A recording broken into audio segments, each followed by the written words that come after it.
Morning morning. अभी हम टापरी में हैं। यहाँ से अब हम चिटकुल के लिए निकलेंगे। 2 घंटे का सफ़र है और चिटकुल में हम कैंपिंग करेंगे। We have our own tents. Problem ये है कि हमारा स्टोव नहीं चल रहा है। रीज़न नहीं पता है, शायद क्लॉग्ड हो गया डीजल यूज़ करने की वजह से। गंदा डीजल मिला होगा कहीं से, तो अब पेट्रोल पे चलेंगे। अभी उसको साफ करेंगे, अगर चल गया तो पेट्रोल पे चलाएंगे। जूम इन आगे से घुमा के उसको। टापरी में एक गवर्नमेंट गेस्ट हाउस है जहां आप रुक सकते हैं, और खाने के लिए एक ढाबा है, पप्पू ढाबा। वहां पे आप खा सकते हैं, अच्छा खाना मिलता है। थाली सिस्टम है, 90 बक्स थाली। टापरी से एग्जैक्ट 9 किलोमीटर बाद आपको ये ब्रिज दिखेगा। अगर आप सीधे चले जाएंगे तो रैकोंग पे वो वाले रास्ते पे हैं और स्पीति पहुंच जाएंगे। अगर आप राइट ले लेंगे तो आप हमारी तरह चिटकुल वाले रास्ते पे चले जाएंगे। और ये है Karcham dam.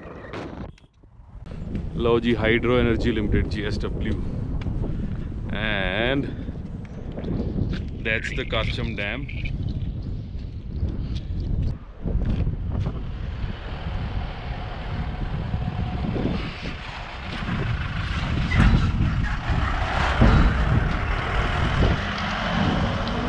And you're not allowed in there. For Chitkul you go right. And हैं? फोन लाया।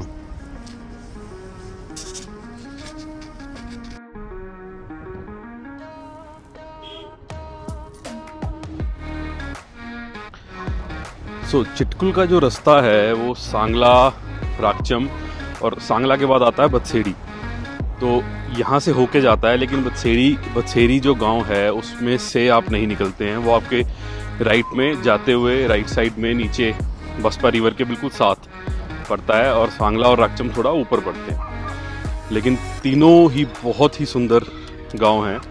और अगर बात करें रास्ते की, तो रास्ता नैरो है, टैरमैक पूरे पे नहीं है, लेकिन बहुत ज़्यादा टूटी हुई सड़क भी नहीं। रास्ता अच्छा है, आप जा सकते हैं बहुत आराम से। लेकिन अगर आप रात को ड्राइव कर रहे हैं तो आई वुड रिकमेंड कि आप बहुत ही कॉशन से चलें।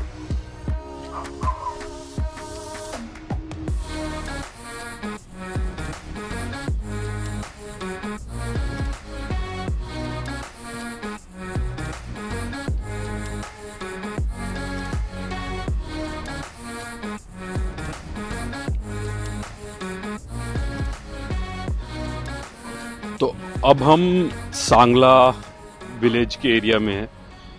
और अगर आप रात को ट्रैवल कर रहे हैं और अगर आपको नहीं पता लगता है कि आप सांगला में हैं या कहीं और, तो सांगला जब आप एंटर कर जाएंगे, जैसे ही टाउन स्टार्ट होगा, एक शार्प यू टर्न आपके राइट को आता है, और उसके बाद आपके राइट साइड पे एक पंप आता है। और इस पूरे रूट पे यही एक पंप है। अगर आपको रिफिल चाहिए तो यहाँ मिलेगा। इसके अलावा आपको पूरे सांगला वैली, चिटकुल के आसपास कहीं भी पंप नहीं मिलेगा। तो ये बात का ज़रूर ध्यान रखिएगा। और हम शहर के बीच में से अभी निकलेंगे और फिर आपको एक वैली का पूरा व्यू मैं दिखाता हूँ।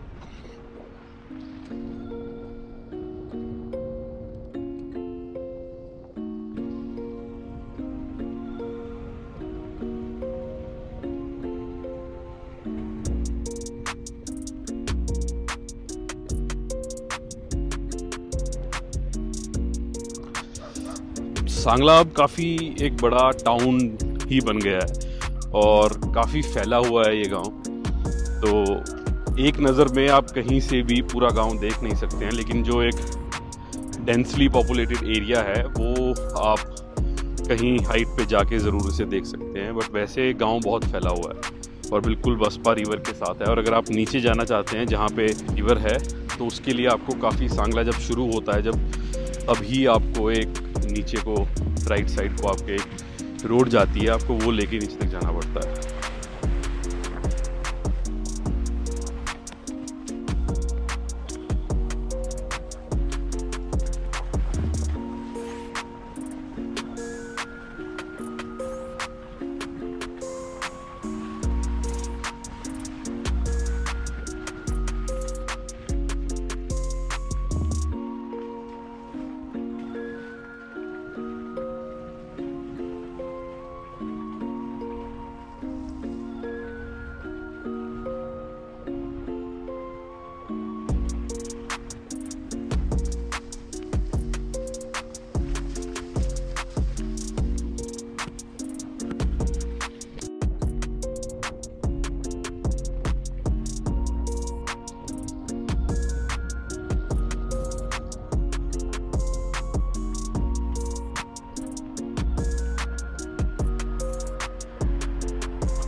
All of this is Sangla Valley, and this is Sangla village. And Sangla village, it's a huge village, a town basically now. और सांगला के बाद आया बदसेरी। अब बदसेरी हमने वापसी में रुकने का प्लान किया था क्योंकि थोड़ा नीचे था, and we were in a hurry to reach Chitkul, find a nice camping location. लेकिन वापसी में जब हम आए तो रात को राकचम में जब हमने कैंप किया तो हमारी batteries in the morning were complete dead. हमने कवर तो मैंने किया था बैटरीज को, लेकिन शायद थोड़ा सामान निकालते हुए थोड़ी इधर उधर हो गई, और सुबह जब हम उठे तो ड्रोन बैटरीज और गोप्रो और सब कुछ डेड था, और फ़ोन की बैटरी भी बिल्कुल डेड थी। तो उसको जब तक हम वापस में बदसेरी पहुंचे तब तक वो चार्ज भी नहीं हुई थी, तो हम शूट नहीं कर पाए।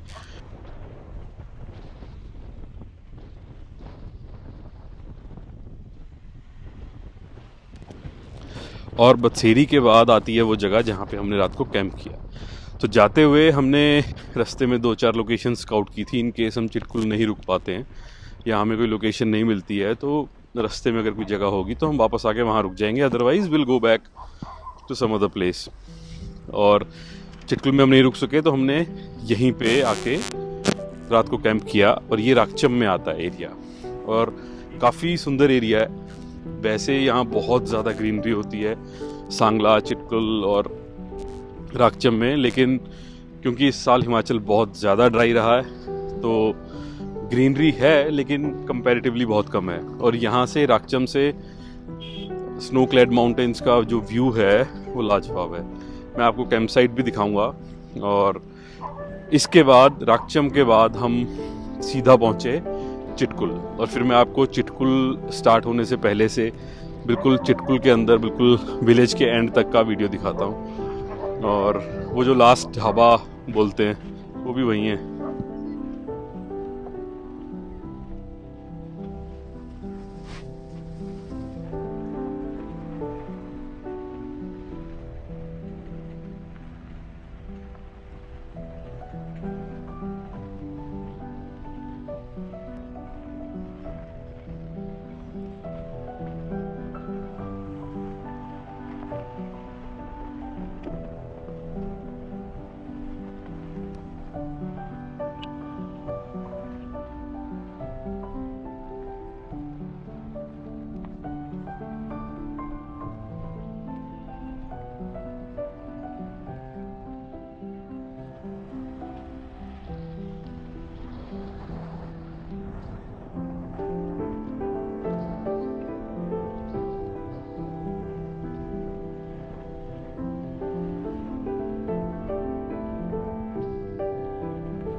फिर हम राकचम के बाद जब हम चिटकुल पहुंचते हैं तो चिटकुल तिब्बत बॉर्डर का आखिरी इंडियन विलेज कहा जाता है, और इसके आगे कितनी सेटलमेंट है वो भी चेक नहीं किया है। और काफ़ी अमेजिंग लोकेशन है अगर आप विलेज की बात करें। इट्स अटॉप अ हिल और रिवर के बिल्कुल साथ है। कैंपिंग करने के लिए आप काफ़ी लोकेशंस ढूंढ सकते हैं, लेकिन यूजुअली जो गांव वाले हैं वो बोलेंगे कि कि गांव की ज़मीन है, आप कैंप नहीं कर सकते हैं एंड ऑल। और होम स्टेज़ और एक अपना हॉस्टल भी है यहाँ पे, तो वो सब रहने की कोई दिक्कत नहीं है चिटकुल में या सांगला में कहीं भी। और ये है होम रन, चिटकुल पहुँच गए।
So Chitkul at this time of the year और let's say this particular year, क्योंकि हिमाचल में बारिश बहुत कम हुई है तो इस वजह से चिटकुल इस बार बहुत ज़्यादा ड्राई है और ग्रीनरी कहीं नहीं मिलेगी आपको।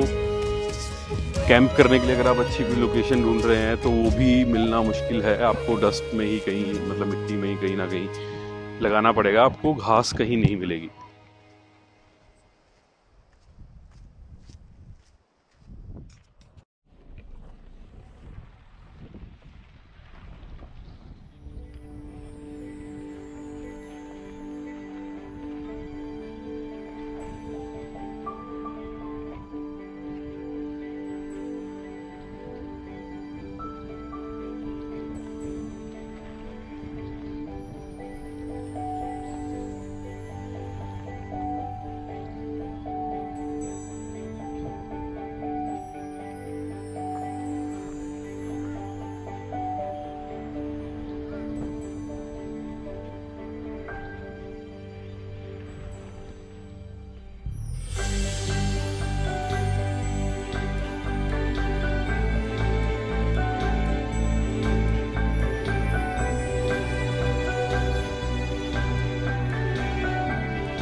चिटकुल एंजॉय कीजिए और हो सके तो make sure you go through the village. बिल्कुल ऊपर, बिल्कुल सेंटर में से विलेज की एक रोड जाती है, वहाँ से बस ऊपर चढ़ जाइए और विलेज के बिल्कुल एंड तक ऊपर चले जाइए और वहाँ से जो व्यू आपको मिलेगा वो बहुत लाजवाब है।